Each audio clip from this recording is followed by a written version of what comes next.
Voilà, gloire à Dieu.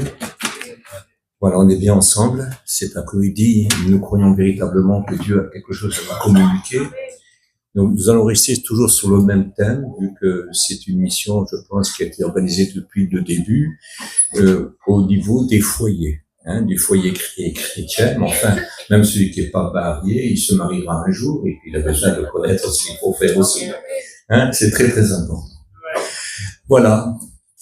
Je suis dans le deuxième livre de Rois, au chapitre 4 et au verset 8, à partir du verset 8. Il nous a parlé d'une chose exceptionnelle, de merveilleuse qu'on doit avoir dans notre cœur, et vous comprendrez. Vous avez tous entendu parler de Élisée, qui signifie Dieu mon salut. L'Éternel est mon salut. Très, très, très important, un nom qui est très beau à retenir, c'est celui qui viendra après Élie. Il recevra une double onction que Élie avait. Il fera tout en double. Tout ce que Élie a fait, lui, il le fera en double. C'est un homme de Dieu très, très attaché à Dieu. Élie, c'est quelque chose de tellement beau. Et quand je pense à une chose, souvent il se rendait du côté de la Samarie, il se rendait à Sunem. Et quand il se rendait à Sunem, il y a un couple qui l'accueillait tout le temps.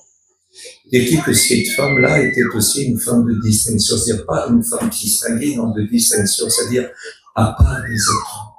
Elle avait quelque chose, elle était très très remarquable parce que elle avait un attachement pour Dieu d'une façon particulière, d'une façon formidable. Et il semblerait, vous verrez après, que son mari était exactement pareil. Alors, à chaque fois qu'il passait, il nous est écrit qu'il allait manger chez eux. Et ces femmes, bien sûr, le recevaient bien, ils faisaient un repas bien, et puis quand il avait fini de manger, il repartait. Mais à chaque fois qu'il passait par là, il était invité, il savait qu'il fallait qu'il vienne là. Et puis un jour, elle dit à son mari, je sais que l'homme qui passe toujours chez nous, je sais que c'est un saint homme de Dieu.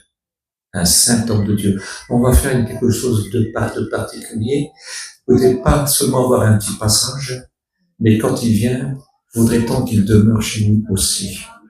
Alors, on va faire une chose. Vous savez que les toits anti-Israël, ils avaient des terrasses. Et bien là, on devrait lui faire une pièce. Une pièce. On va lui bâtir un mur haut et dur. Dans les vieilles versions bibliques, il est écrit qu'ils ont fait une chambre comme ça, mais en pierre. En pierre. Donc quelque chose de tellement bien, de tellement beau. Et puis, il faut que ce soit bien, que ce soit solide. Et puis, je vais vous dire une chose. Avant toute chose, quand on veut recevoir Dieu dans notre vie, Dieu notre salut. Je ne parle pas pour Élisée. Élisée, c'est pas lui qui nous sauve, c'est le Maître Jésus. Mais son nom a une signification. Il faut que l'habitation qu'on a dans notre cœur est une habitation solide. Et dit, nous sommes le temple du Saint-Esprit et l'habitation de Dieu en esprit.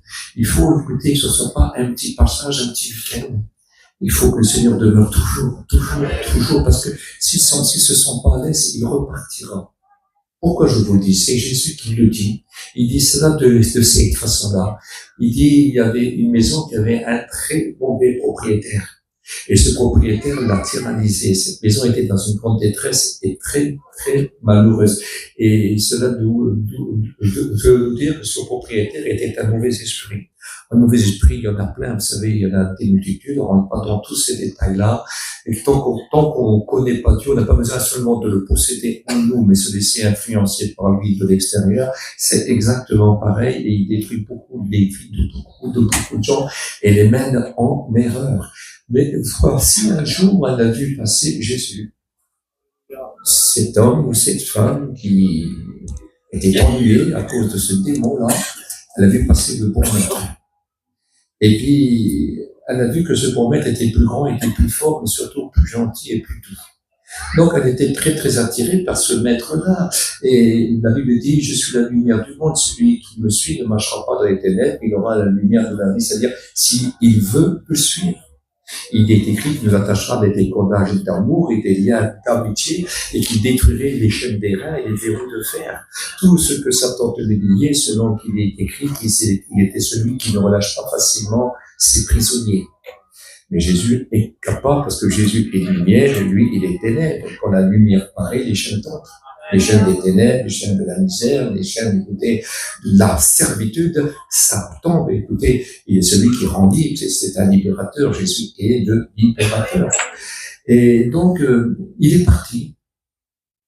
Et Jésus est venu dans cette maison-là. Mais le temps a passé.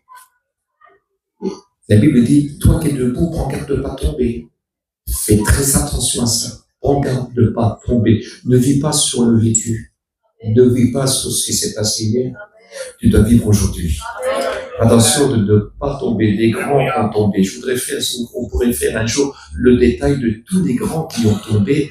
Ben vous serez étonnés. Rien que dans la parole de Dieu. Des gens formidables. Ils sont devenus détestables. Détestable. Il y en aurait tellement, j'en ai plein dans ma tête là, mais on n'aura pas le temps de parler de toutes ces choses-là. On peut commencer par l'esprit, mais finir par la chair. Et Jésus dit tout ce qui est chair, tout ce qui est charnel est diabolique. Parce que s'il n'y a pas l'esprit de Dieu, s'il n'y a pas la personne du Christ, s'il n'y a pas toute la puissance du Maître avec nous, on ne peut pas dompter cette chair-là. Mais si l'esprit est en nous, alors c'est différent. C'est une autre affaire. Il devient le temple du Saint-Esprit, et puis quelque chose de très très important, et puis il est écrit aussi dans Hébreu que nous sommes la demeure de Dieu. La demeure de Dieu. Donc c'est très grand, et nous devons mettre ça dans notre cœur et faire très très attention à ça. Donc le temps passe, puis par la fenêtre, il avait passé des tas de choses, il a écouté des tas de choses. Et puis on voit la façon des fois quand il rend témoignage de son père assez, on se demande s'il le regrette véritablement de la façon dont il l'annonce. Il en est presque fier, alors qu'on devrait en parler en rougissant. C'est pas moi qui le dis, c'est la Bible. Hein. C'est pas moi qui le dis, c'est l'apôtre Paul. Hein. Il dit parler du passé en parlant en rougissant, mais pas avec une fierté. Non, on devrait en avoir honte. Non, quelque chose qu'on peut même pas tout dire, qu'on n'ose même pas tout dire. Et j'entends des fois des étalages, je me dis mais qu'est-ce qui se passe? Et des fois, je ne me trompe pas souvent parce que quelques temps après, j'entends parler qu'il n'est plus dans le circuit. Nous devons faire, alors vous savez, ça guette. Et puis, il écrit que le démon qui a été chassé ne va jamais loin. Il tourne autour. Parce que lui, il parie, Il parie que l'homme a son prix. Il y a toujours un moment. Il y a toujours pour quelque chose, toujours pour un certain affrontage ou une certaine colère, une certaine haine. Il sait qu'il y aura toujours un moment où il peut faillir. Alors il rôde constamment autour. Et puis quand l'autre regarde pas la fête, il s'appelle de toutes ces choses-là. Et puis comme la vie chrétienne est devenue un petit peu lourd pour lui, il regarde plutôt, ça c'est plutôt en compagnie des moqueurs et des pécheurs, de tout ce que vous voulez. Alors à partir de ce moment-là, le Seigneur va finir par se lasser, puis il va partir. Parce que s'il n'est pas celui qui est installé pour toujours, il ne reste pas. Il part. Donc, il partira. Et puis, il est écrit que l'esprit qui a été chassé revient avec 7 autres esprits, mais plus forts que lui, plus méchants que lui. Maintenant, ils sont à 8, mais ils se représentent beaucoup plus. Et puis, il s'installe, et l'état de cet homme est pire qu'avant. Avant, quand il rencontra Jésus. C'est pour ça que c'est pas toujours facile qu'un tombé qui revient. Mais je peux vous dire que s'il est véritablement repentant et qu'il revient de tout son cœur, même s'il aurait 1 milliard de démons, Jésus dit un mot et les démons s'en vont. Ça, je peux vous le garantir, c'est une assurance. Écoutez, quand Dieu donne un ordre aux démons, au diable lui-même, il obéit. Vous voulez un petit témoignage? Donnez un petit témoignage. Je ne sais pas si vous le connaissez, je ne sais pas si je l'ai déjà dit. Il y avait une femme, une vieille chrétienne, elle était devenue vieille, elle était retirée dans un petit village. Et puis dans le petit village, il y avait un petit journal où quand quelqu'un avait besoin de quelque chose, d'une aide, il pouvait faire une petite lettre là. Et puis que les gens viendraient essayer de l'aider. Tout le monde sait que c'est une chrétienne. Mais dans le pays, il y a un antichrist qui est très riche, et très puissant, très riche et très puissant. Et il se passe une chose, c'est que quand il entend ça, il appelle sa servante, il dit combien, voilà de l'argent, puis prends, achète des tas de choses, achète, il emmène lui. Et puis quand elle te dira, qui c'est qui t'a donné, c'est qui c'est qui m'a offert ça, tu diras c'est le diable. C'est pas Dieu, c'est le diable. Et puis, ça va se faire. Elle va acheter tout, mais alors, écoutez, même pas une abondance incroyable. Mais elle ne demande pas pour prix. Elle prend. Merci, merci, elle dit sur la dame, vous êtes très très gentil. Mais l'autre, elle attend qu'elle lui dit, qui m'a offert ça? Et elle tire rien. Et l'autre, elle part, mais il faut bien que je donne une réponse à celui qui m'a envoyé. Alors elle revient sur ça. Et elle dit, pourquoi vous ne demandez pas qui c'est? Qui c'est qui m'a donné ça? On dit, je n'ai pas besoin de le savoir parce que je sais que Dieu, même s'il donne un ordre au diable, le diable est obligé d'oublier. Vous comprenez? C'est une réalité. Vous n'avez jamais lu qu'il est écrit que Dieu prend au pécheur pour donner au juste. Vous n'avez jamais entendu ça? C'est marqué. C'est marqué. C'est marqué dans la parole de Dieu. Et ça, c'est quelque chose que nous devons retenir fermement. Faisons attention aux apparences. Les apparences sont trompeuses. Ce qu'il nous faut aujourd'hui, que nos yeux soient ouverts, il faut que ce soit du solide.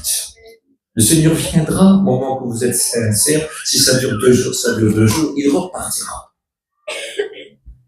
Lui, il veut de la sincérité. Mais, vous savez, avec Dieu, on ne joue pas au yo-yo. Il y en a qui partent. Et qui revient. Tiens, je vais reprendre. Il y a un autre qui me fait réaliser. Je vais reprendre mon Dieu. Tiens, tu vas reprendre ton Dieu. Et tous les 6 mois, il reprend son Dieu. C'est grave, ça. On ne joue pas au yo-yo. Avec Dieu, c'est tout entier. Amen. Elle voulait quelque chose de dur. Vous savez que l'image de la femme est aussi l'image de l'Église, et son mari est d'accord, parce qu'elle a demandé à son mari, c'est le mari qui va certainement trouver mettre la main à la poche, pour que ces choses se font, puis il est d'accord, c'est un couple qui aime la parole de Dieu, qui aime Dieu, qui s'attache véritablement à Dieu, et qui veut en savoir plus. Alors dire, on va faire une chose, on va faire quelque chose de solide, qui dure, qui va durer, c'est pour toujours. Elle sera aussi solide que notre maison à nous. Ça sera pour toujours. Il pourra passer tant qu'il voudra, tant qu'il sera en vie, tant que nous sommes là, tant que nous sommes vivants. Et je pense même qu'elle aurait pu dire, et même si on mourrait, mais la maison serait encore à sa disposition. Peut-être qu'elle aurait pu le dire aussi. Ce que je voudrais, cet après-midi, que vous réalisez ces choses. Quelle importance. Il faut offrir sans avoir envie de reprendre. Il faut offrir sans un remords. Dieu aime ceux qui donnent avec joie. Et pas seulement donner avec joie aux autres, mais donner avec joie à Dieu. Parce que Dieu se contente, c'est pour toujours. Est-ce que vous êtes d'accord avec ça? Amen. Ce qu'on donne à Dieu, c'est pour toujours. C'est pas pour un jour. C'est pour toujours. Dans les bons comme dans les mauvais jours. C'est ce qu'on nous a demandé le jour où on a passé par les eaux du baptême, qu'on a pris cet engagement à vie devant tout le monde. Est-ce que tu lui suivras dans les bons comme dans les mauvais jours? Les mauvais jours, ça existe pour tout le monde. Pour l'inconverti, comme pour celui qui est converti, pour tous. Est-ce que tu les suivras? Alors on a dit oui, on s'est engagé pour toujours. C'est du solide, ça. Vous savez que dans le monde, on dit la parole vaut l'or ou l'or vaut rien. Oui, mais le chrétien, sa parole, elle vaut de l'or. Un chrétien ne dit pas n'importe quoi. Parce qu'il n'est pas n'importe qui. Ce qu'il dit, il le fait. Ce qu'il promet, il le fait. Il dit, ne fais pas le vœu des insensés. Parce que le jour que tu crieras, je te répondrai pas. C'est pas moi qui le dis, c'est la parole. Donc il faut qu'on ne fait pas le vœu des insensés. Oui, non. Ne fais aucun projet, mais écoute, vous savez, il y a des tas d'hommes qui disent n'importe quoi. Oui, d'accord, je suis avec vous, je suis d'accord avec vous. Ils partent de 10 minutes chez eux, ils reviennent, oh non, je réfléchis, je peux pas. Ça va pas. La parole vaut l'homme, un homme s'est réfléchi, ça s'assoit et ça réfléchit. Ça ne fait pas n'importe quoi et ça ne dit pas n'importe quoi. Et surtout quand c'est des promesses à Dieu. Surtout quand c'est pour Dieu. Quand on se projette dans quelque chose pour Dieu. Alors là, il faut le faire, mais véritablement à fond. Écoutez, même s'il faut négliger certaines choses de nos intérêts, s'il le faut, nous devons le faire. On s'est projeté, et des fois, le Seigneur nous demande justement des choses qui ne sont pas faciles et que le diable fera tout pour pas qu'on le fasse. Je recommence, afin que vous compreniez bien. Il va nous demander des choses qui ne seront pas faciles, il va peut-être demander des renoncements et certains sacrifices. Mais écoutez, Si on cherche que notre intérêt, où sont les servantes et les serviteurs de Dieu? Où sont les foyers en Dieu? Où sont-ils? Donc nous sommes les témoins. Et les témoins, ça nous suit dans les bons comme dans les mauvais jours. Si on cherche que notre intérêt, ce qui nous plaît, ce qui nous coûtera rien, ce qui nous fera pas de... Non. Ça, c'est trop simple. C'est-à-dire, tant que tu me donnes ce que je veux, je marche. Et tant que je ne reçois pas ce que je voudrais, ça ne marche pas. C'est pour ça que Jacques dit, vous demandez, mais vous demandez mal et vous ne recevez pas, car vous cherchez à satisfaire vos intérêts. Et les Bibles originales disent vos passions. Parce qu'on a des passions aussi, hein. On veut bien travailler, mais pas souffrir. Et des fois, il faut souffrir. Dans l'œuvre de Dieu, il faut souffrir. Pourquoi je dis ça? Mais moi, je suis une femme, je suis un simple. Non. Pour l'œuvre de Dieu, on souffre. Pour l'œuvre de Dieu, on fait des projets. Pour l'œuvre de Dieu, on fait passer les projets de Dieu avant nos projets. Est-ce que vous êtes d'accord avec ça? Vous savez, je ne dis pas ça pour dire, mais moi, je sais que je partais de chez moi. J'avais une femme et j'avais 4 enfants. Excusez.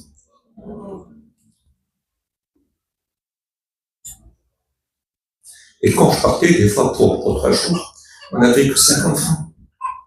Ma femme devait vivre avec 50 francs. Et je partais. Et puis, mes affaires étaient préparées, étaient repassées. Ma valise était préparée. Et je partais. Et je revenais. Ils mangeaient ce qu'ils voulaient. Et des fois, il n'y avait pas tout ce qu'il fallait. Mais un peu de pâtes, pas grand-chose, hein.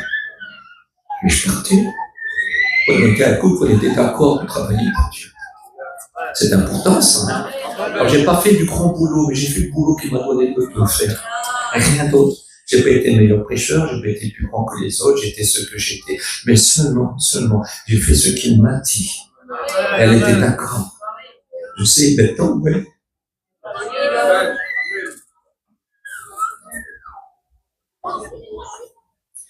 Allez, on continue. Quelle importance de faire ce qu'on dit. On s'engage dans les bons comme dans les mauvais jours. Aujourd'hui, il y a des serviteurs qui sont dans certains pays, ça, qui vont peut-être mourir. Il y a des serviteurs qui embrassent leurs femmes et leurs enfants et qui disent, voilà, je dois aller là. Ils ne savent pas s'ils reviendront. Mais ils y vont. Et la femme, elle ne sait pas si son mari reviendra. Mais elle le laisse aller. Parce qu'ils se sont engagés pour Dieu pour toujours. Et ça, c'est très important. Parce qu'il faut s'engager pas que dans la facilité. C'est trop facile dans la facilité. Il faut faire ce qu'il faudra. En tant qu'il vous demande rien, faites-le dans la facilité. Mais quand il vous demandera un sacrifice, il faudra le faire aussi. Non? Il faut que ce soit du solide. Il faut que les murs soient du solide. Il ne faut pas que le premier petit coup va faire tomber ces murs. Non? Que ce soit solide, et pour toujours. Si on regarde notre intérêt avant de faire quoi que ce soit pour Dieu, je m'excuse. C'est pas terrible. Il faut des fois en baver. Il faut des fois écouter, en souffrir. Il faut des fois renoncer à beaucoup de choses. Il faut des fois même être mal jugé. Bon, mieux de faire ça, marcher. Le coup de faire ça pour soin de ta famille. J'ai entendu ça, moi. Dans mes oreilles, ça a résonné, ça. Mais j'ai continué. Et je suis debout depuis le temps. Et je serai toujours debout jusqu'à la fin. Parce que celui qui m'a demandé si je le suis dans les bons comme dans les mauvais jours, il me soutient. Il est avec moi. Je ne pourrais rien faire sans lui, mais j'ai voulu faire tout ce qu'il voulait. Alors il dit, moi, écoute, je donne ce que j'entends. Je donne ce que j'entends. Votre capacité vient de moi. Et puis, si on ne vaut rien, même absolument rien, même si on prêcherait moins bien que les autres, ça n'a aucune importance s'il accompagne nos mots. C'est une autre affaire. Quand il met du soin, quand il met du sel, quand il met de la force, quand c'est poussé par l'Esprit Saint, c'est formidable. Moi, je connais un muet, c'est pas parler. Mais quand il prie par en langue, c'est formidable. Il donne des louanges incroyables à ce Dieu, que c'est bon. Que Dieu soit béni. Et son témoignage, alors là, c'est même pas la peine. Hein. Il a un témoignage extraordinaire. Les gens viennent l'écouter, seulement se mettre à côté de lui et le voir faire. Hein. C'est quelque chose de tellement bon et de tellement grand. Pourquoi? Rempli de l'Esprit Saint. Il le suit dans les bons comme dans les mauvais jours. Parfois, il fait rire des petits-enfants. Il fait rire des fois des inconvertis qui ne comprennent pas ce qu'est l'évangile. Mais qu'est-ce qui peut exhorter? Mais qu'est-ce qui peut faire du bien? Qu'est-ce qui peut donner du courage à ceux qui sont un petit peu dans l'abattement quand ils le voyagent? C'est très, très grand. Que Dieu soit béni. Et faisons-lui un lit. Faisons-lui un lit. Bien sûr, il faut que la maison soit bien construite parce qu'ici tombe de l'eau et puis si le soleil il faut aux poules, autant rester dehors. Alors il faut que la maison soit solide, mais il faut qu'il y ait un bon lit. Un bon lit. Il faut que le Seigneur qui vit en nous trouve du repos en nous. Pas de l'agitation, pas de... Il faut pas qu'il trouve, faut pas qu'il soit troublé parce que tu regardes par là, tu regardes par là, tu fais ça, et le couple ne s'en fera pas, et puis il n'est pas à son aise là. C'est dans le calme et la confiance que sera ta force. Et c'est dans le repos et la tranquillité que sera fait ton salut. Alors s'il vient chez toi et qu'il ne trouve pas ce repos-là, il y a un souci. Est-ce qu'il est le bienvenu? Est-ce que véritablement on va? Parce que les gens, ils peuvent croire que nous avons une maison solide pour le mettre. Les gens peuvent croire que ça, c'est une maison solide, ce sont des formes. Mais peut-être que le Seigneur pourrait peut-être pas dire autant. Il dit, mais chez eux, je trouve pas de repos. Il n'y a pas de paix. C'est pas les pensées que je veux entendre. Ce n'est pas les désirs que je veux voir. C'est pas les mots qu'il faut dire. C'est pas les attitudes que je veux. C'est tout le sens contraire. Devant tous les gens, ils sont extraordinaires, ils sont forts, ils sont beaux, mais en arrière, moi je trouve pas de repos. Chez eux, il n'y a pas de repos. Il n'y a pas de repos. Vous savez, le repos fait partie de la tranquillité que le Maître parle. C'est un repos qui se repose sur Dieu, qui cherche pas ses moyens de défense, qui cherche pas ses propres idées, qui cherche pas dans ses coutumes ou qui ne cherche pas, écoutez, dans la manière ancienne pour régler ses affaires, ses comptes. C'est quelqu'un qui se repose sur Dieu. Et puis, même si la tempête pourrait s'agiter, eh ben, ce genre d'homme et de femme ne peut pas sombrer. Et même si le feu viendrait, eh ben, ils ne seront pas brûlés. Ils seront tenus.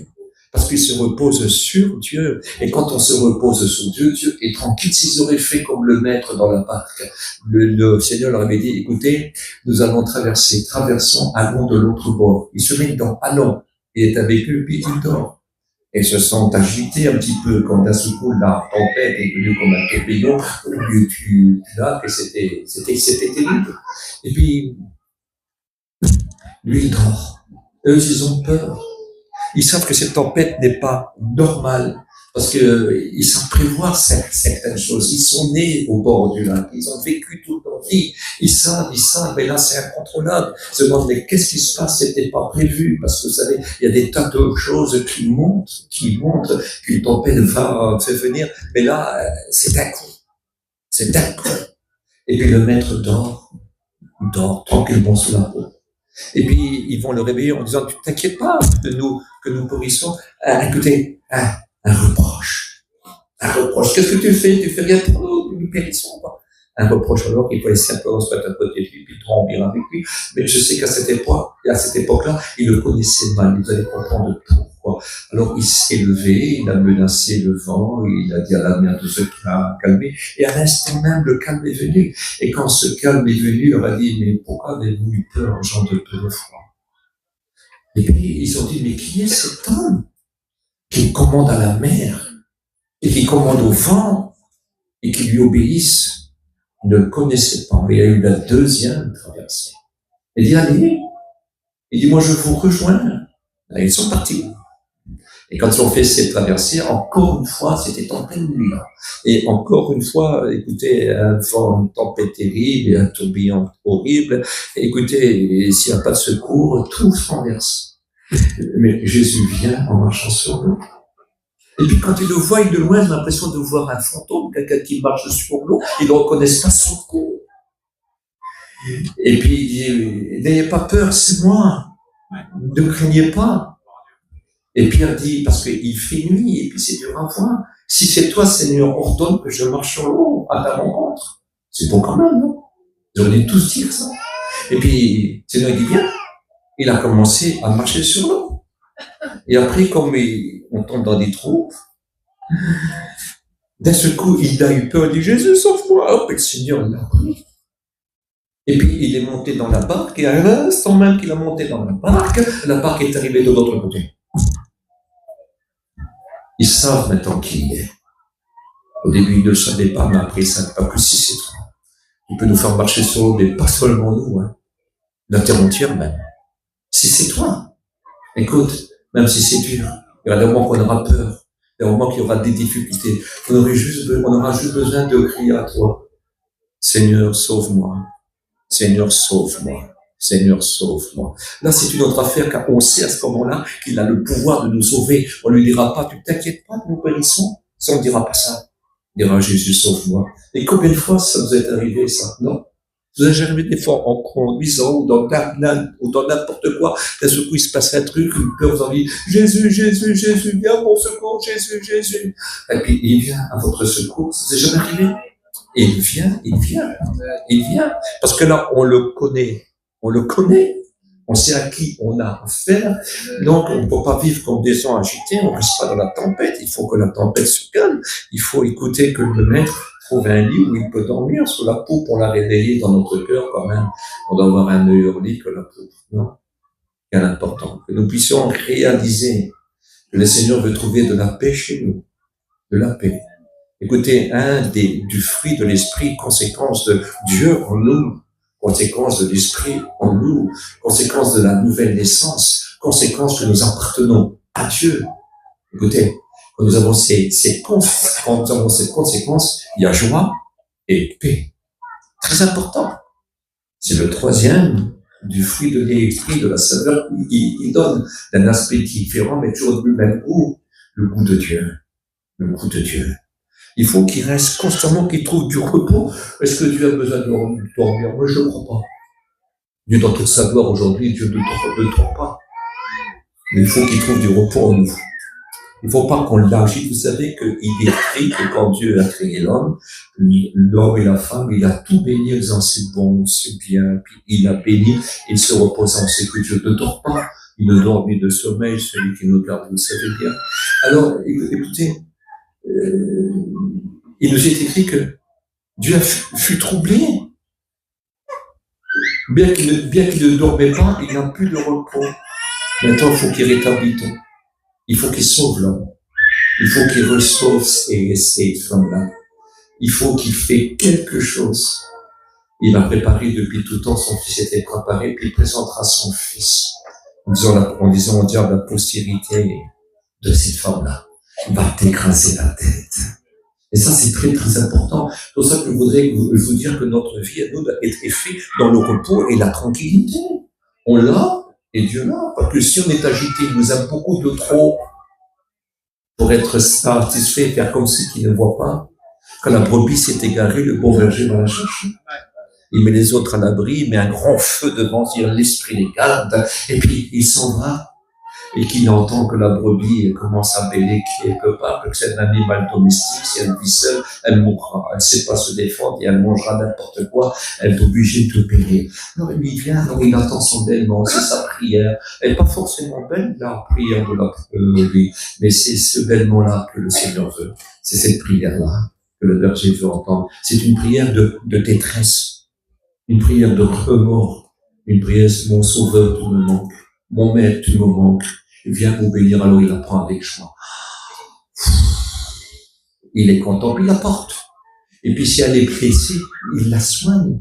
Et puis si à la fin, il lui donne un congé, et puis il la porte sur ses épaules. Et il retourne en demandant à ses amis, venez, j'ai retrouvé ma brebis qui était perdue. Et c'est la fête. Et dans le ciel, c'est la fête aussi. Dieu veut, est-ce que vous n'avez pas envie de mettre le cœur de Dieu dans la fête? Faites-lui un bon lit, non? Qui peut se repos. Écoutez, par exemple, si moi je veux m'endormir, mais je sais, façon de parler, hein, mais je sais qu'il y a l'autre, il peut faire une bêtise, tout ça, je dors pas. Non? Je dors pas. Mais c'est quand je suis en paix, quand je suis joyeux, puis j'ai la paix, et je me repose bien. Parce qu'on peut avoir des nuits agitées, même si on dort pas mal. Mais seulement quand le vrai repos, c'est quand il n'y a rien dans notre tête, là. quand on fait confiance à celui qui habite en nous. Parce que de vous à moi, il était capable de calmer la tempête quand il était dans la barque. Et c'est ce qu'il a fait. Mais aujourd'hui, il n'est plus dans la barque, il est là. Il est là. Alors j'ai encore moins peur, hein, non? J'ai encore moins peur parce qu'il faut passer par lui. Hein. J'ai encore moins peur, il est là. En même temps, c'est vraiment dans le calme et dans la tranquillité qui fait le bon salut. Et c'est dans le calme et la confiance qui est ma force. Elle sera ta force. Et tu commences à t'agiter, écoute, c'est très dangereux. Et le monde a quelque chose de très vilain parce que il capte vos pensées, il capte vos idées. Et puis il y a des tas de choses, vous savez, je rentre pas dans tous les détails parce que je suis pas là pour faire du tort à qui que ce soit. Mais il y a des tas de choses. Et puis d'un coup c'est cette pensée-là, d'un coup c'est ça, et d'un coup c'est ça. Et puis l'autre il t'a fait ça, puis l'autre il t'a fait ça. Et puis tu sais pas aimer là, et puis tu sais pas aimer là, et tu supportes pas là. Et puis ça va jamais, et puis ça va jamais. Et puis t'as des mauvais projets. On va faire ça, c'est pas grave, après tout, chez nous, disent, oh ben, on n'est pas des vendus. Hein. Mais je vais vous dire une chose, il n'y a qu'une seule Bible pour tout le monde. Non, hein? Non, il faut quand même être logique. On fait pas ce qu'on veut, on ne dit pas ce qu'on veut, on ne va pas où on veut, on dit, on fait et on va où on doit aller. Où le Seigneur est d'accord. On ne fait pas des projets insensés. On fait des projets en Dieu, et on peut avoir quelque chose dans notre tête, mais on le propose à Dieu, sachant peut-être que c'est Dieu qui le veut. Si c'est toi qui le veux, je suis d'accord. N'importe quelle entreprise, à n'importe quelle difficulté, à n'importe quelle oppression, car je vais vous dire une chose, dans l'œuvre de Dieu, il y aura toujours des oppositions. Quand vous êtes dans la vérité, il y a toujours des petits soucis, toujours des oppositions, mais ce que Dieu veut se réalise. Parce qu'il ne perd aucun combat. Aucun combat. Et il ne manque jamais. Ce que sa bouche déclare, son bras l'accomplit. Mais ça va se faire dans l'opposition. Ça ne sera pas facile. Rien n'est facile. On a un ennemi invisible.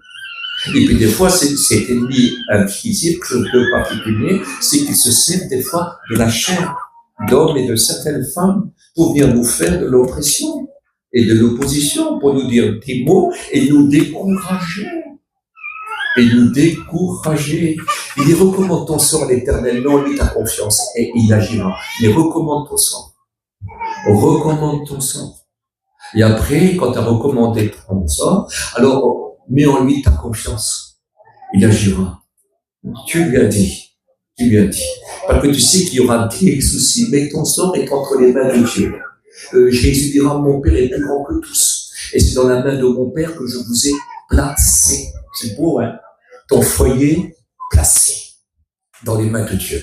Pas beau ça? Quelle importance. Ton futur foyer placé dans les mains de Dieu. C'est pas beau ça? C'est quelque chose que nous devons retenir fermement, le mettre là. Hein? Parce que ce que le Seigneur veut, c'est que nous allons jusqu'au bout. Et là, tu mettras aussi une chaise. Parce que vous savez, il y a quelque chose de très particulier. Autrefois, quand on allait voir un maître, on devait s'asseoir. On s'asseyait et nous enseignait. Et nous devons avoir du temps avec lui pour se laisser enseigner. On en a parlé hier. Il faut se laisser enseigner. Par exemple, quand Nicodème est venu à la tombée du soleil, et la logique a voulu qu'il s'assied. Il s'est assis parce qu'il a voulu écouter le bon maître. Il dit, je sais que tu es un maître, je sais que tu es un docteur, je sais que tu es un enseignant venu de Dieu. Car personne ne pourrait faire les miracles que tu fais si Dieu n'est pas avec lui. Donc il a dû s'asseoir. Et le Seigneur l'a enseigné d'une façon, écoutez, particulière, peut-être le plus beau de tous les messages. Il a parlé de la nouvelle naissance. Et puis il lui a fait comprendre que tout le monde avait besoin de la nouvelle naissance. Il lui a dit, tu te souviens du serpent que Moïse élevé dans le désert. Il dit, parce que le peuple avait murmuré, ils avaient été mordus par des serpents. Et ils allaient tous mourir, mais Dieu t'a dit de faire un serpent d'airain, c'est-à-dire un serpent de bronze, de le mettre sur une autre perche. Et de dire à tous ceux qui ont été mordus, regardez le moyen de salut vous donnez. Souvenez-vous, dans le psaume 22 est écrit, Jésus dit, je ne suis pas un homme, mais un ver.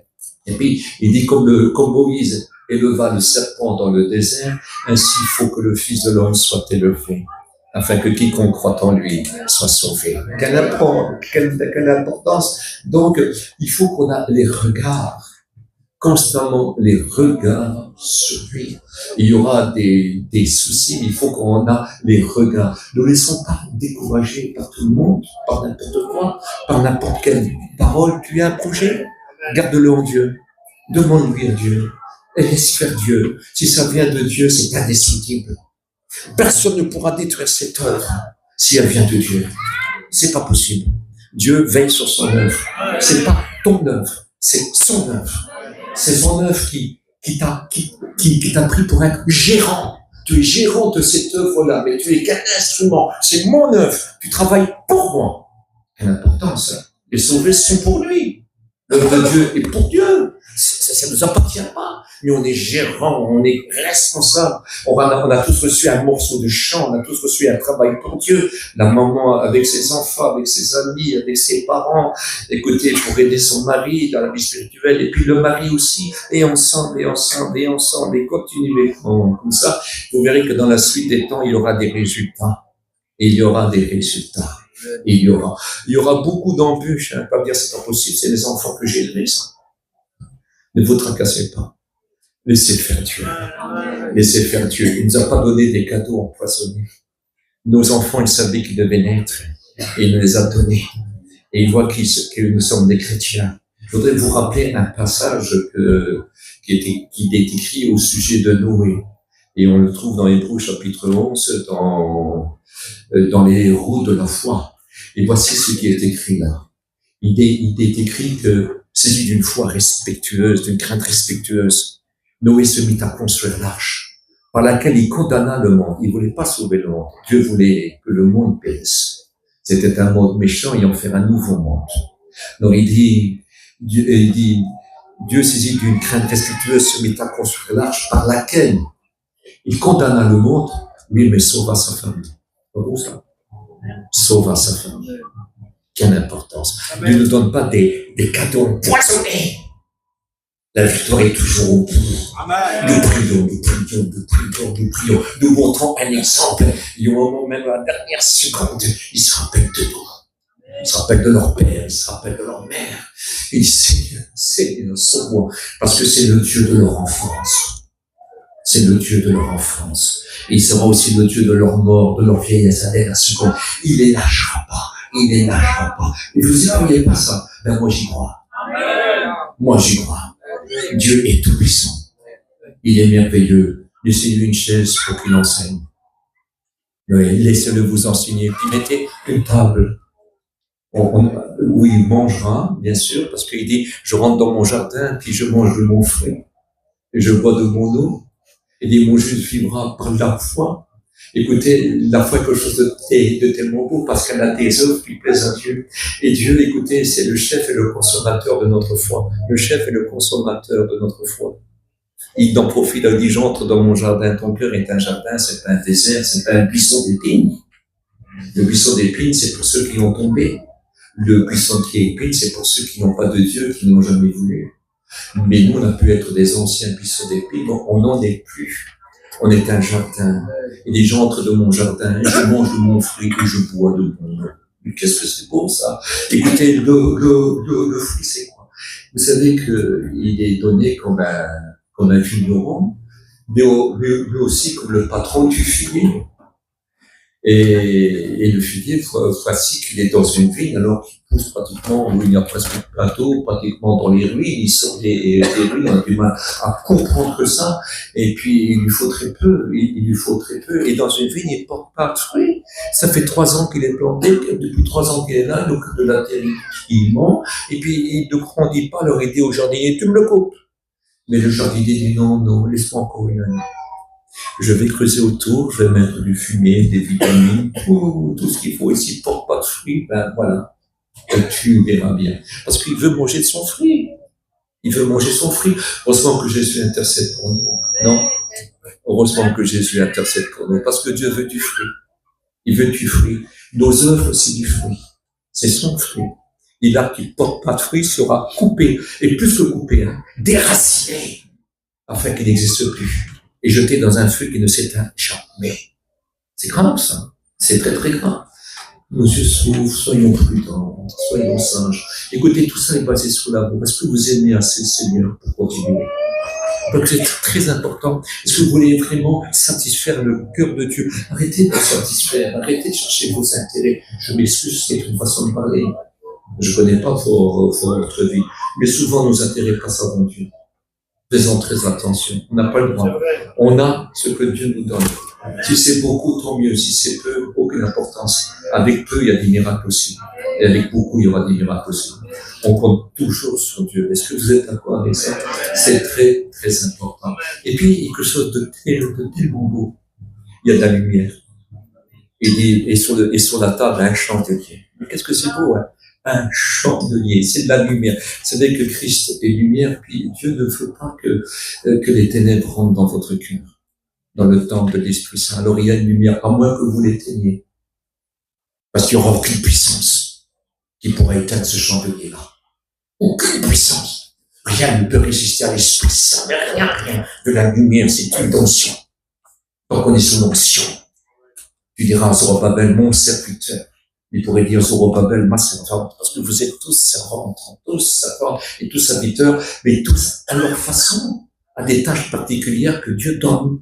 Est-ce que vous comprenez? Il y aurait tellement des choses à dire. Élisée se dit, il faisait des vêtements pour les pauvres. Et puis, elle est morte. Mais c'était tellement utile que Pierre l'a ressuscité par la volonté de Dieu. Est-ce que vous comprenez? Chacun a sa tâche. Chacun sa façon de faire. Il faudrait tous des Lydie, il faudrait tous des Matt, il faudrait tous des Marie, il faudrait ça. Il faudrait absolument tous. Mais il faut des hommes, écoutez, extraordinaires, hein, des apophotiques, des Timothée, des Barnabas. Il faudrait tous des hommes comme ça aussi. Est-ce que vous comprenez? Des gens utiles. Parce que celui qui n'est pas utile, il est inutile. Et le serviteur inutile est appelé serviteur paresseux. La servante inutile est appelée servante paresseuse. Il dit, ayez du zèle, et il parle là pour l'homme comme pour la femme, et du zèle, non de la paresse. Soyez fervents d'esprit, servez le Seigneur. C'est ce que Paul dit dans Éphésiens à l'église, c'est-à-dire aux femmes et aux hommes. Quelle importance. Ayez du zèle, non de la paresse. Soyez fervents d'esprit. Faut dire, moi, j'ai fait beaucoup autrefois, maintenant, non. Je suis plus fatigué qu'avant. Et pourtant, j'en fais pas moins. Je continue. La fatigue n'est pas une excuse. Au contraire, c'est là que je puise ma force. Parce que leur force augmente pendant la marche. Si je serais seul, écoutez, si je ferais plus rien, que je serais chez moi tout seul et que je parlerais au mur, je deviendrais fou. Mais là, je prends ma force. Je m'use, mais dans le bon sens. À prêcher l'évangile, à travailler, sans rien demander à personne, hein, sans téléphoner à personne. Hein. Non. Hein. Mais celui qui m'a dit, je t'enverrai pour édifier, relever, fortifier, il est avec moi. Pourtant, je suis un bégayeur. Mais aucune importance. Je prêche l'évangile. C'est pas ce qui... Écoutez, c'est pas ma bouche, même si elle aurait... Ça serait... Non. C'est la parole inspirée. C'est ce que Dieu veut dire aux gens. Même écoutez, quelqu'un qui parle mal, mais quand vous vous trompez de route et qu'il vous dit la route, c'est comme ça. Même s'il met un quart d'heure pour vous le dire, vous suivez ce qu'il dit et puis voilà, vous allez retrouver votre route. C'est très important. Quelqu'un qui sait ce qu'il faut faire, il sait où il doit aller. Quelque chose de très, très important. Donc, il faut que ce chandelier-là, vous savez, dans ce cœur-là, il faut jamais de ténèbres. Il fait jamais nuit. Il y a le feu de Dieu. Il y a la lumière de Dieu. Et la présence de Dieu. Jésus est lumière. Il n'a jamais été ténèbres. Jamais. Il dit, je suis la lumière du monde. Et dans le ciel, ça sera encore la lumière. Vous savez que dans le ciel, Dieu est la lumière. Jésus est la lumière. Dieu est le temple. Jésus est le temple. Vous savez ce qu'on dit? Les colonnes du temple. C'est quoi ce temple-là? C'est-à-dire Dieu et Jésus sont sur les colonnes. Allez comprendre ça. Quelque chose d'immense. Paul était ravi beaucoup plus haut que Jean. Et il a vu des choses que Jean n'a pas vues. Elle dit, ce que j'ai vu, il n'y a pas un langage pour l'expliquer. Ce que j'ai entendu, ça n'existe pas sur la terre et ça ressemble à rien de ce qu'il y a sur la terre. C'est beaucoup plus grand. Là-bas, tout est vivant. Là-bas, tout est vivant. La mort n'existe pas. Le péché n'existe pas. Écoutez, c'est la gloire d'une façon incroyable. Il n'y a pas de mots. Il n'y a pas de mots. Il parle plusieurs langues et c'est peut-être le plus grand savant de la Bible. Un homme merveilleux. Je peux pas rien dire. Il ne peut rien dire. J'ai connu cet homme. Il disait que cet homme, c'était lui. Ça faisait 14 ans. Il n'avait jamais dit. Et là, il le dit. Je ne sais pas si vous réalisez. Il le disait certainement quand sa vie devait diminuer, quand il savait que bientôt la course serait achevée. Il savait que bientôt il dira, j'ai achevé la course. J'ai combattu le bon combat. Désormais, la couronne de vie m'est réservée. Il a connu des souffrances inouïes, mais il a toujours resté dans la lumière. Il a toujours été éclairé par le chandelier qui s'appelle Jésus. Est-ce que vous comprenez? Il était au milieu de l'église comme un instrument. Et c'est Jésus qui le tenait dans les mains. Puis il faisait un travail exceptionnel. Un travail merveilleux. Pourquoi? Dieu se trouvait bien avec lui. Dieu était bien avec lui. Il dit, j'ai trouvé un homme et qui fera toute ma volonté. Qu'est-ce que c'est beau. Qu'est-ce que je vais sentir bien. Et puis il rendra témoignage à tout le monde, hein, au petit comme au grand. Hein. Il ira même rendre témoignage à César lui-même. Et il n'en mourra aucune importance. Il dit, j'ai trouvé un instrument de joie. Il était content, il était fier, il s'est crâné. Dieu s'est crâné de Moïse, ça veut dire de Paul. Écoutez, il a donné louange. C'est formidable. Hein. Il fera toute ma volonté. C'est-à-dire que si on veut, on peut tous faire toute sa volonté. Mais est-ce qu'on a le cœur de l'apôtre Paul? Est-ce qu'on a le même cœur? Est-ce qu'on a les mêmes désirs? Est-ce qu'on a le même renoncement? Est-ce qu'on a le même amour? Est-ce qu'on a la même patience en vertu? Écoutez, j'écoute parfois des prières qui m'éclairent. Je m'excuse, je ne dis pas ça pour vous. Je n'ai pas écouté. Mais des prières qui ne prient pas, mais qui commandent à Dieu. Qui donnent des ordres à Dieu. Et qui rappellent, oui, t'es mort pour ça, t'es mort comme ça, t'es mort. Non. Il dit, humiliez-vous sous la puissante main du Seigneur. Il vous élèvera. Non, moi, je prie pas de cette façon-là. Je parle à mon Dieu. Avec humiliation. On disait, son mince, il parle à Dieu. Les fois où il priait, il parle à Dieu. Il y avait une communion. Il parle à Dieu. On parle à Dieu avec un cœur brisé. Surtout qu'on sait qu'on a besoin de lui et sans lui, on ne peut rien faire. Avec un cœur brisé, on reste dans la lumière. C'est cette lumière-là qui nous éclaire. Restons dans cette lumière-là. Car celui qui me suit ne marchera pas dans les ténèbres. Il aura la lumière de la vie. Il vivra. Nous sommes appelés enfants de lumière. Enfants de lumière. Fils de la lumière. Témoins de la lumière. Nous sommes gardiens de la lumière aussi. Quelle importance. Est-ce que vous êtes d'accord? Alors, écoutez, l'histoire, elle ne s'arrête pas là. Voici qu'il y va, et il reste là quelques jours, il est avec son serviteur Géasi. On ne rentre pas dans tous les détails, ça serait trop long. Mais écoutez, il va dire, mais elle a été si gentille avec nous, ils ont été si gentils avec nous, il serait peut-être, je voudrais faire quelque chose pour eux. Va chercher cette femme. Et elle est venue, l'homme, on sait que les cultivateurs qui travaillent, mais un homme bon, qui lui ressemble, de toute façon, elle n'aurait jamais pu rien faire sans son mari qui n'est pas d'accord. Donc, elle vient, vous savez, écoute, qu'est-ce que t'as eu tellement d'empressement, t'as tellement été gentil pour nous, est-ce qu'on peut faire quelque chose pour toi? Tu veux qu'on parle au roi? Parce qu'il était très célèbre et un homme qui était bien vu par le roi lui-même. Elle va dire, non, écoute, moi j'habite au milieu de mon peuple, je suis très heureux. Et puis, Géasi lui avait dit, tu sais, elle n'a pas d'enfant.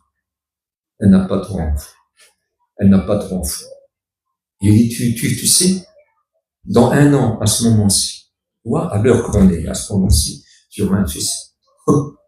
Elle dit, ne te moque pas de ta servante. Non. À cette heure-ci, dans 1 an, tu auras un fils. Son mari devenu vieux, on ne rentre pas dans tous les détails. Quelque chose de bon. Quelque chose d'exceptionnel. Et puis l'enfant va naître 1 an après. Oui, mais Satan veut toujours troubler le bonheur. Et puis maintenant, l'enfant, il grandit, je ne sais pas s'il a 8 ans, 10 ans, aucune importance. Et puis les voici partis, et puis il est parti avec son père au moment de la moisson. Et puis d'un seul coup, il a eu un grand mal de tête. Le père a dit, va vite, il dit à son serviteur, va l'emmener à sa mère. Et puis elle vient chez sa mère, mais elle se rend compte que l'enfant meurt. Elle le met dans un lit, elle ne dit rien à personne. Écoute, elle s'en va, et puis elle court. Elle va rejoindre Élisée. Puis quand Élisée le voit venir de loin, il sent quelque chose qui ne va pas. Il voit que son âme est troublée. Et tout le long de la route, à rencontrer des gens, ça va, tout va bien. Et puis elle court. Et puis quand elle arrive chez lui, je te l'avais dit qu'il ne fallait pas me tromper. Je te l'avais dit. Il dit, ton âme est dans l'amertume. Et l'Éternel me l'a caché. Elle dit, l'enfant est mort. Alors il prend son bâton, il donne un clé à Géasi. Cours, et mets-le sur l'enfant. Et quand on rencontrera quelqu'un, tu ne discutes pas. Tu cours. Et moi j'arrive. Il vient avec elle. Et quand il vient avec elle, bien sûr, Géasi a mis le bâton sur l'enfant. C'est pas le bâton qui ressuscite. Mais c'était parole de Dieu. Parole que Dieu a dit à Élisée. Il ne fait pas de cadeau empoisonné. Et puis il le met là. Et puis quand il arrive, il prie pour l'enfant.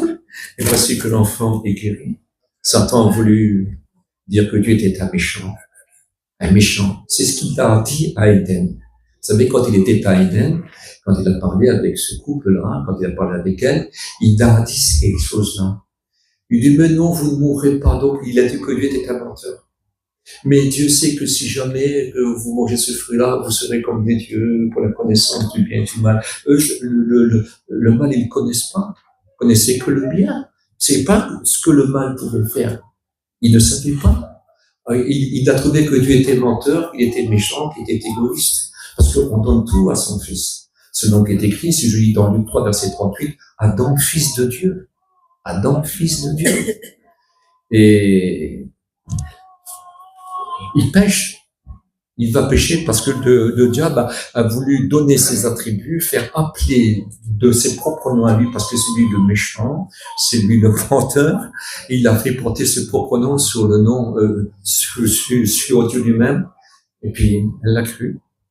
Mais d'un seul coup, ils ont vu ce qu'ils étaient, des misérables, parce que ils connaissaient que le bien, qu'ils en profitaient pleinement. Mais quand on connaît le mal, il faut le subir. Et le bien est parti. Et c'est un mal, et puis c'est la honte, et puis c'est la peur, et puis c'est le déshonneur, et je rentre pas dans tous les détails. Mais quelle horreur! Mais Dieu est encore amour. Il va les couvrir. Il leur promet un libérateur. Il leur promet que le poisson qui les a mordus, le remède va venir, l'anti-poisson viendra, puis il écrasera la tête du serpent. Ça sera fini. Le poison n'aura plus d'effet. Ne laissez pas le poison encourager. Ne laissez pas agir. Ne laissez pas, parce que vous savez, on se rend compte que Adam et Ève ont beaucoup souffert. On se rend compte qu'ils ont tenu ferme jusqu'à la fin après. Ils ont vécu 830 ans comme cela. Et vous savez, on a commencé à compter l'heure. Écoutez, les secondes ont commencé parce que de vivre éternellement et puis dans l'éternité, on ne compte pas. Mais là, 830 ans encore, ils vont vivre. Ça ne va pas être simple. Ça va être aussi des jours très difficiles. Mais on se rend compte, ils ne pêchent pas. On se rend compte, on parle plus d'eux, parce qu'ils sont comme ça, qu'ils sont honnêtes, ils sont devenus sérieux. Ils veulent récupérer le bien qu'ils ont perdu. Et peut-être que tu es quelqu'un qui a perdu le bien que tu as perdu. Eh bien, tu peux le retrouver. Dieu peut te demander parce qu'il a fait une promesse. Je ne jetterai pas dehors. Souviens-toi du fils prodigue. Il l'a fait pour lui, il le fera pour toi. Il n'a pas donné cette prédication-là pour rien. Il n'a pas donné cet exemple-là pour rien. Il n'a pas donné cette parabole-là pour rien. Il l'a donné pour un but précis, que si tu es tombé, tu peux revenir. Amen. Le Père t'attend. Est-ce que tu comprends? Si ton foyer est devenu un foyer infernal, où l'enfer règne, on peut être à la réunion et rentrer ce soir, c'est l'enfer, vous savez. L'autre, il la regarde pas, elle ne le regarde pas, c'est toujours des mots pour vexer, ça ne marche jamais. Ils viennent à la réunion, chacun dans leur petit coin, mais en vérité. Pourquoi je dis ça? Je n'en sais rien, mais je pousse à le dire. En vérité, c'est pas si bien que ça. C'est loin d'être bien. Repentez-vous. Repentez-vous. Nous prions. Merci pour ta parole. Ta parole est la vérité. Et nous voulons s'attacher à cette parole. Nous voulons la tenir fermement dans nos cœurs. Nous voulons pas être comme des comédiens.